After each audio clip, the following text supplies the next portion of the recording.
Hi dears, welcome to rose education. This is Roshni Iyer. Last video में हमने secondary functions of commercial bank start किया था। तो जल्दी बताओ बच्चों कि secondary functions of commercial bank में क्या क्या मेन पॉइंट्स आता है। पहला है करेक्ट एजेंसी फंक्शंस, दूसरा है एब्सोल्युटली करेक्ट यूटिलिटी फंक्शंस। तो यूटिलिटी फंक्शंस यानी कि क्या होता है?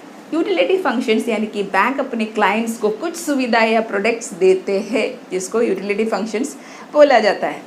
तो अभी हम लोग देख लेते हैं कि ऐसे कौन कौन से सुविधाएं या प्रोडक्ट्स देते हैं कमर्शियल बैंक अपने क्लाइंट्स को। पहला है issue of cheques and drafts या ड्राफ्ट्स एंड चेक्स। तो ड्राफ्ट्स एंड चेक्स तो बैंक इशू करते हैं अपने क्लाइंट्स को। Yes, correct. अभी ये ड्राफ्ट्स एंड चेक्स क्या होता है? ये एक ऑर्डर होता है पे करने के लिए एक पर्टिकुलर बैंक के एक ब्रांच से दूसरे ब्रांच उसी बैंक का या तो फिर दूसरे बैंक को ये पर्टिकुलर सम या ये particular amount to so and so person we can say और so and so parties we can say, right. तो वो होता है ड्राफ्ट्स एंड चेक्स। अभी ये डिफरेंस क्या होता है ड्राफ्ट्स एंड चेक्स के बीच में? ड्राफ्ट्स में अकाउंट होना ज़रूरी नहीं है, ठीक है। अकाउंट होल्डर होना ज़रूरी नहीं है जिस बैंक से हम लोग ले रहे हैं ड्राफ्ट वहाँ से, ठीक है। इसमें क्या होता है कि हमको पैसे पहले डिपॉजिट करना पड़ता है और बैंक जो है ड्राफ्ट इशू कर देते हैं, ठीक है। लेकिन चेक के लिए हमको उस बैंक का अकाउंट होना ज़रूरी है, अकाउंट होल्डर होना ज़रूरी है। फाइन, ठीक है। अभी कोई कोई लोग जो है वो ड्राफ्ट्स डिमांड करते हैं, ठीक है। वो क्यों करते हैं डिमांड? क्योंकि इसमें जो है एश्योरेंस एंड गारंटी है कि पैसे पक्का मिल जाएगा, ठीक है। लेकिन चेक्स में क्या होता है कि पॉसिबिलिटी है बाउंस होने का, ठीक है।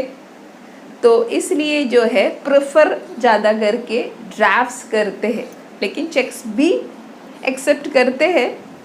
बट इसमें चेक में क्या है कि अकाउंट में पैसे होना ज़रूरी है, अकाउंट होल्डर का जो इशू करता है चेक, राइट।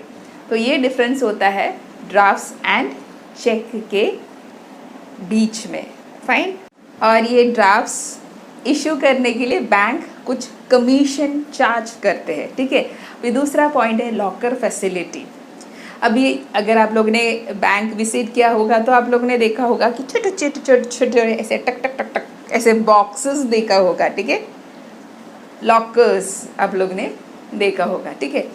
तो ये लॉकर फैसिलिटी भी प्रोवाइड करते हैं बैंक अपने कस्टमर या क्लाइंट्स को।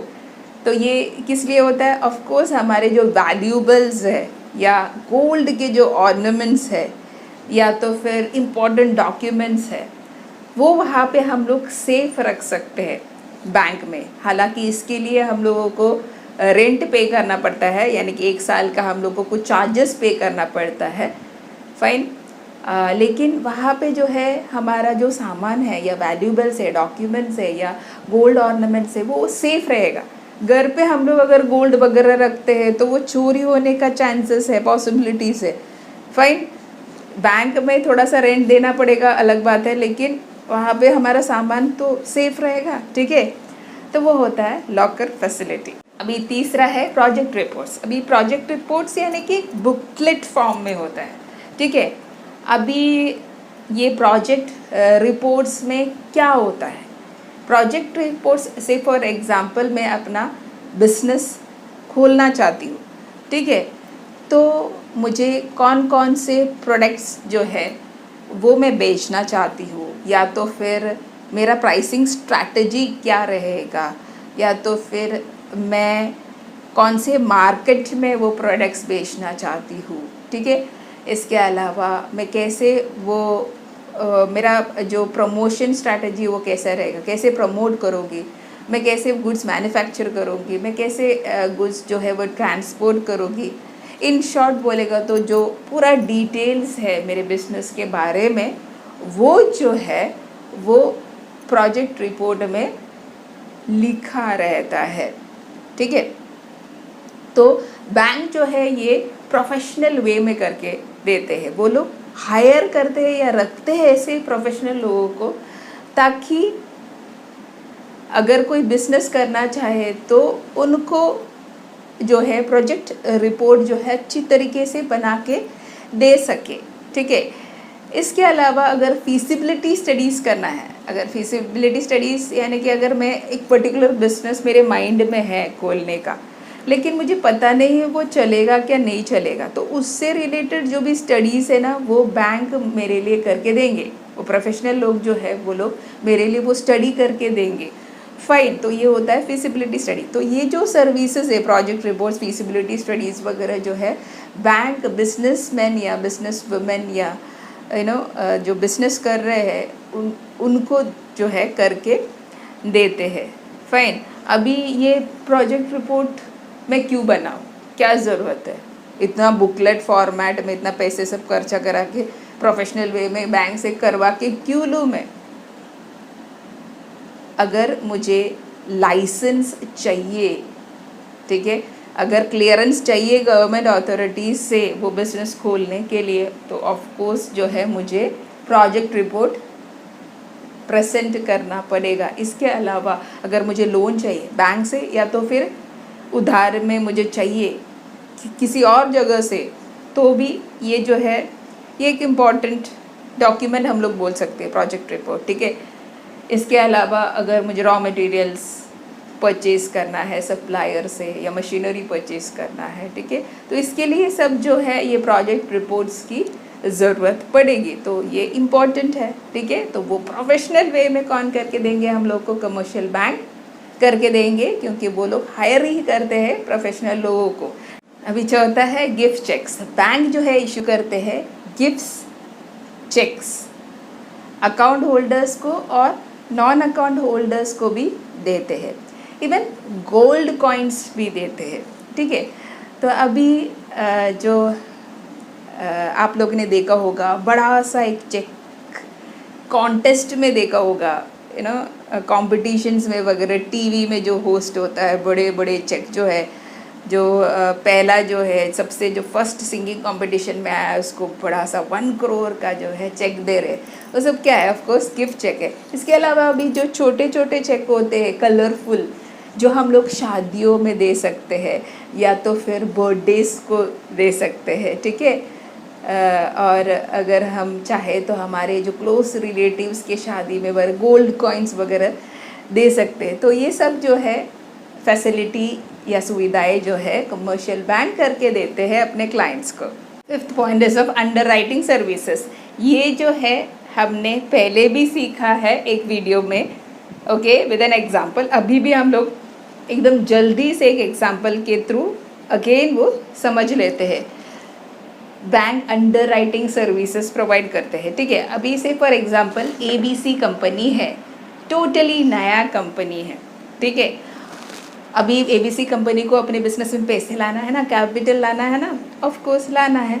तो अभी ABC कंपनी इशू करते हैं 1000 शेयर्स।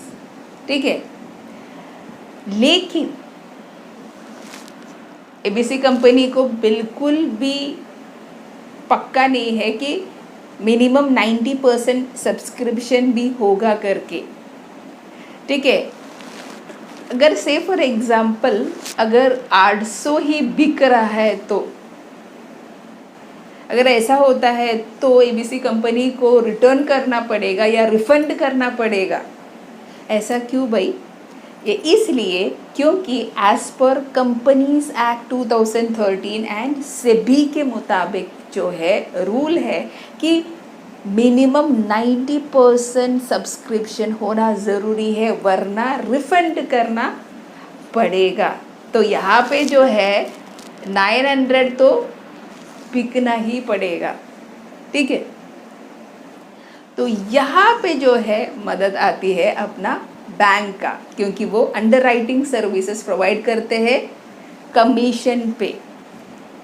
ठीक है, तो इसमें ये मदद होता है कि अगर 90% सब्सक्रिप्शन नहीं होता होगा तो बैंक या जो अंडर राइटर है वो खुद ही वो शेयर्स सब्सक्राइब करेंगे या उनको ही करना पड़ेगा। तो इसमें क्या है, एक तरह का एश्योरेंस और गारंटी हो गया। फाइन, तो ये बहुत ही वैल्यूबल सर्विस हो गया ना बैंक की तरफ से, ठीक है। Last point is of gold related services. Commercial bank gold related services भी प्रोवाइड करते हैं कस्टमर्स को, यानी कि बैंक जो है खरीदते हैं और बेचते हैं गोल्ड या तो फिर गोल्ड ऑर्नामेंट्स कस्टमर्स से लार्ज स्केल बेसिस में। इसके अलावा अगर इन्वेस्टमेंट करना हो गोल्ड फंड्स में, ETF में, तो उससे रिलेटेड एडवाइजरी सर्विसेज या एडवाइस देते हैं बैंक कस्टमर्स को, ठीक है। तो I hope that you all have understood thoroughly utility functions जो secondary functions of commercial bank में आता है, ठीक है। See all in the next video. अगर आपको ये वीडियो पसंद आता है तो लाइक करना, शेयर करना, सब्सक्राइब करना, कमेंट करना। Till then, bye bye.